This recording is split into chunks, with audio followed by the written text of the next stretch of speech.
Hi, this is William from University of Chicago, and I'll be showing how we estimate the statistical power to detect set size effects in the contralateral delay activity. Holding visual information in mind for ongoing perception and cognition is known as visual working memory. A popular tool used to research visual working memory is the contralateral delay activity, an ERP component measured using EEG that tracks storage and visual working memory. Its amplitude increases with the additional amount of information that is being held online. Also, there is notable concern that the majority of the published scientific literature may be false due to a persistent lack of statistical power. Some estimate it to be as low as 24% across all of science in the past 60 years, and ranging between 8 and 31% in neuroscience disciplines. To this end, we estimate statistical power for typical effects that are researched in the CDA, set size differences in the CDA, and the presence of the CDA itself. To do this, we conducted a subsampling analysis of two large datasets. The Unsworth et al. 2015 dataset has 183 participants who completed a lateralized change detection task with both 2 or 6 colored squares, 200 trials at each set size.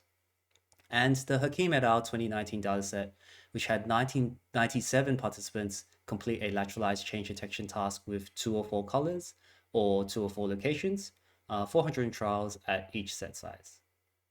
The subsampling analysis itself is randomly sampling a given number of trials and subjects from these datasets and conducting the statistical test on that sample data.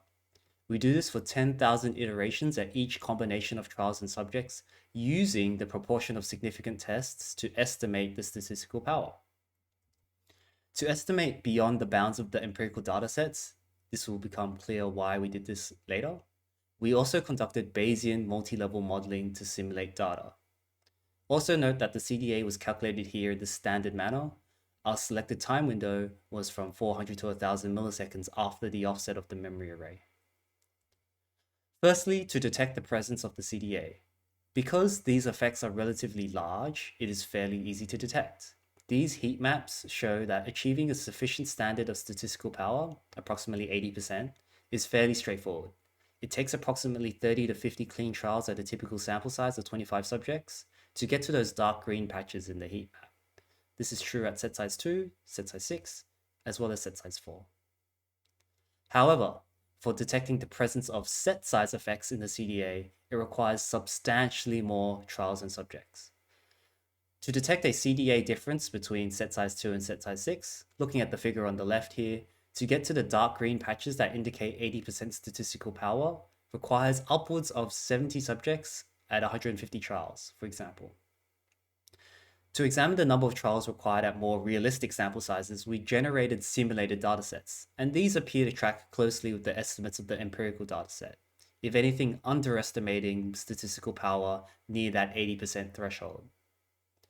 Our simulated dataset estimates that it takes approximately 350 trials at a sample size of 25 to achieve 80% statistical power to detect CDA difference between set size 2 and set size 6. This is also true for observing the set size difference between 2 versus 4. It requires a much larger number of subjects in trials because the effect is much smaller than detecting the presence of the CDA itself. Our simulated dataset suggests 380 trials is required to achieve 80% statistical power for detecting a set size effect between set size 2 and 4 at a standard sample size of 25 subjects. These numbers may be very surprising. While it takes not too many trials to detect a significant CDA, it takes closer to 400 clean trials to detect the set size effect in the CDA because it is a much smaller effect size in comparison. Researchers need to carefully consider the magnitude of their effective interest when designing their experiments so that they are adequately powered, and hopefully these results motivate researchers to collect substantially more trials and subjects for detection of robust CDA effects. Thank you.